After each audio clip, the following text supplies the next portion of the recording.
oleh CESA. Saya ada pegangan untuk juknis di semua bidang, dan sebagaimana untuk Permen SDM nomor 41 tahun 2016 tentang PPM, di situ ada program-program yang kemudian diprioritaskan, dan di sini ada semua. Yang kalau kita baca dalam permen itu ada 8, tetapi di sini hanya 6. Nah, pertama, soal untuk di bidang pendidikan.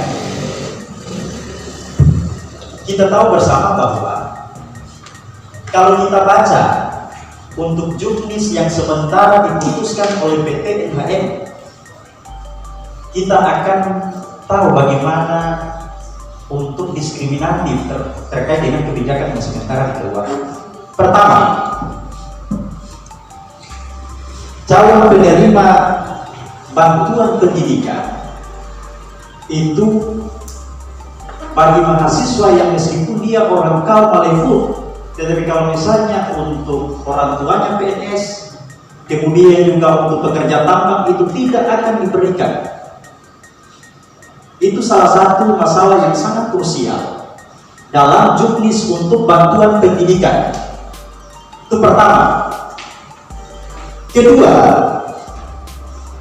mahasiswa untuk penerima bidik misi di kampus yang merupakan adalah kebijakan Kementerian Pendidikan kemudian dikaitkan dengan kebijakan PT NHM, sehingga tidak diberikan juga yang bagi mahasiswa untuk penerima bidik misi. Ini tidak adil, ini diskriminatif. Kenapa? Undang-Undang PT nomor 40 tahun 2007 pasal 74 itu, setiap perusahaan yang kemudian beroperasi dalam suatu wilayah itu punya kewajiban, bukan sukarela. Jadi semua untuk masyarakat Lingkar Tambang itu harus berhak untuk mendapatkan, baik itu dia punya orang tua PNS, kemudian dia orang tua punya untuk pekerjaan misalnya di tambang dan lain sebagainya. Tidak bisa untuk dibeda-bedakan. Jadi harus merata. Kemudian untuk soal ada dua model kebijakan yang sementara dikeluarkan, jadi bantuan pendidikan dan beasiswa prestasi. Bantuan pendidikan itu nominalnya 2 juta bagi IPK yang 2, sedangkan untuk bantuan prestasi, beasiswa prestasi itu IPK-nya 3, ke atas, yaitu dengan besar nominalnya adalah 4.500.000. Ini juga ada diskriminatif terhadap mahasiswa yang khususnya di wilayah Lingkar Tambang. Kenapa? Misalnya untuk mahasiswa yang sementara yang dapat IPK hanya 2, dan hanya mendapatkan 2 juta, yang model kebijakan lama itu 3 juta, sedangkan yang berprestasi adalah 4.500.000. Memang kalau kita orang untuk baca dan telisik ada baiknya juga, tetapi saya punya pola pikir begini. Baiknya ketika PT NHM itu untuk memikirkan suatu kebijakan modelnya bahwa yang punya prestasi yang bagus di kampus itu hanya sistemnya reward atau penghargaan, dan kemudian untuk bantuan pendidikan dinaikkan nominalnya, jangan hanya 2 juta. Kan bayangkan perusahaan yang sementara beroperasi sudah 20 tahun lebih, kemudian diberikan terhadap mahasiswa hanya 2 juta. Bayangkan kita punya kebutuhan untuk mahasiswa di kampus itu banyak. Uang kos saja sekarang kalau di Manado, saya khususnya di Manado gitu, 1 bulan 750, itu saya punya. Membayangkan kalau misalnya untuk diberikan nominalnya hanya 2 juta, khususnya mahasiswa yang IPK-nya di bawah. Kalau IPK bagus berarti 4.500.000. Jadi yang IPK bagus hanya sistemnya reward, sistem penghargaan. Untuk bantuan pendidikan dinaikkan untuk nominal. Nah, saya lihat lagi untuk bantuan terhadap strata 2. Ini lebih parah malah. Bayangkan yang sebelumnya itu 6 juta. Sekarang diturunkan jadi tinggal 5 juta. Bapak Ibu sekalian, khususnya untuk dari PTN, saya perlu sampaikan. Saya S2, tapi jangan untuk pikir bahwa saya itu punya latar belakang ekonomi itu mampu. Tidak. Saya kuliah, ini contoh salah satu saya kuliah itu atas niat dan kemudian karena memang punya untuk kerinduan bagaimana supaya ke depan bisa untuk berkontribusi terhadap tingkatan bangsa. Lalu kemudian misalnya S2 kemudian diberikan hanya 5 juta. Bayangkan SPP saya kan 7 juta untuk di UNSA. Itu uang kuliah itu 7 juta per semester.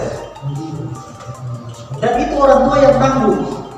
Jadi jangan dikira atau disimpulkan bahwa namanya mahasiswa S2 itu punya latar belakang ekonomi itu mampu. Tidak semua. Itu perlu dipikirkan juga. Nah, kemudian untuk di bidang kesehatan. Di bidang kesehatan, saya baca itu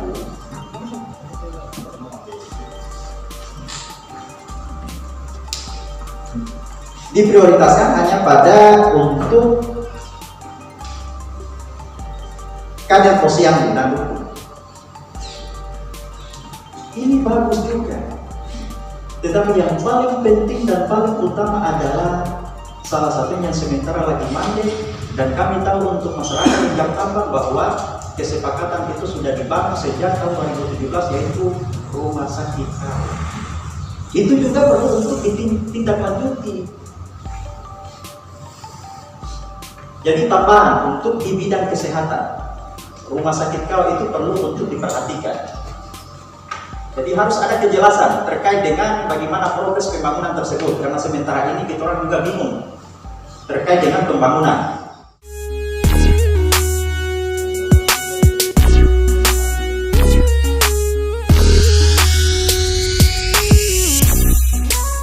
Karena yang pastinya kali ini kita sudah tahu problemnya seperti apa yang sudah disampaikan oleh kawan-kawan. Namun di sini saya cuma memberikan kalau bisa dari pihak sesar dulu untuk bagaimana setrika ini supaya di situ baru kita melanjutkan diskusi. Karena saya sudah jelas pastinya kawan-kawan telah memberikan aspirasi atau keresahan mahasiswa yang terkapar. Jadi mungkin hari ini diberikan kesempatan dulu kepada pihak sesar bagaimana kita melihat kecerdasan intelektual mereka seperti apa sehingga melahirkan satu peningkatan. Itu Selamat pagi. Pagi. Di pos apa ini? Rustam Munawar. Kalau di Cesa bagian apa? Saya superintenden hubungan masyarakat. Hubungan masyarakat kan? Kalau tidak salah hari ini ada hearing dengan mahasiswa Lingkatang. Ya? Iya. Soal apa itu?